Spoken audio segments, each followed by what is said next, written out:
ലണ്ടനിലൊക്കെ party സെക്രട്ടറിയുടെ ബന്ധുക്കൾക്ക് സ്ഥാപനങ്ങളുണ്ട്, വീടുകളൊക്കെ ഉണ്ടെന്നാണ് പറയുന്നത്. ഗൗരവതരമായ ആരോപണങ്ങളാണ് ഉയർന്നു വന്നിരിക്കുന്നത്. CPM-നെ കുറിച്ച് ഇത്തരം ആരോപണങ്ങൾ നേരത്തെയുമുണ്ട്. ഒരു പാർട്ടി അധികാരം ഉപയോഗിച്ചുകൊണ്ട് നടത്തുന്ന കൊള്ള ഇനി അധികകാലം മറച്ചു വെക്കാനാവില്ല. ഇവരൊക്കെ ഈ വിദേശ സന്ദർശനം നടത്തുന്നത് വെറുതെയാണ്, അസുഖമൊന്നുമായിട്ട് പോകുന്നതല്ല. ഇതെല്ലാം വളരെ ആസൂത്രിതമാണ്. അവിടെയാണ് ഇടപാടുകളെല്ലാം നടക്കുന്നത്, ഗൗരവതരമായിട്ടുള്ള ഇടപാടുകൾ. ഒരു അധോലോക സംഘമായി കേരളത്തിലെ CPM മാറിയിരിക്കുകയാണ്. തടിച്ചു കൊഴുക്കുകയല്ലേ. ദിനേശ് പിടി വലിക്കാൻ കാശില്ലാത്ത പാർട്ടിക്കാരൊക്കെ ഇപ്പൊ എന്താ കണ്ടാൽ നല്ല കിങ്ങിണിക്കുട്ടം പോലെ ഇരിക്കുകയല്ലേ. DYFI നേതാക്കന്മാർ മുതൽ CPM-ന്റെ നേതാക്കന്മാർ വരെ തടിച്ചു കൊഴുത്ത് കോൺഗ്രസ് നേതാക്കളെക്കാളും അപ്പുറത്തായില്ലേ. എവിടുന്ന ഇവർക്ക് ഈ ഇടപാടുകളൊക്കെ നടത്താനുള്ള പണം ലഭിക്കുന്നത്? ഈ ലോക കേരള സഭയെല്ലാം വൻ തട്ടിപ്പല്ലേ.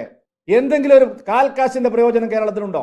ലോക കേരള സഭയിൽ പങ്കെടുത്ത 3000-4000 ആൾക്കാരിൽ ആരെങ്കിലും ഇവിടെ മുതൽ മുടക്കിയിട്ടുണ്ടോ? ഇവിടെ വിമാനത്താവളത്തിൽ കൂടി സ്വർണം കടത്തുന്നത്, പൊട്ടിക്കുന്ന സംഘം വേറെ, അതിന്റെ പേരിൽ അടി വേറെ. ഗുണ്ടാ സംഘങ്ങളല്ലേ ഇവർ പ്രവർത്തിക്കുന്നത്. പാർട്ടി അംഗത്വം പുതുക്കുമ്പോൾ നേതാക്കളുടെ സ്വത്ത് വിവരങ്ങളെ സംബന്ധിച്ചും അന്വേഷണം വേണം എന്ന് പറഞ്ഞത് പാർട്ടി നേതാക്കൾ മാത്രമല്ല, ബന്ധുക്കളും മക്കളും മരുമക്കളും അടക്കമുള്ള ആളുകൾ സ്ക്രീനിങ്ങിന് വിധേയമാവണം എന്ന് പറഞ്ഞ പാർട്ടി ഇപ്പൊ എവിടെ പോയി?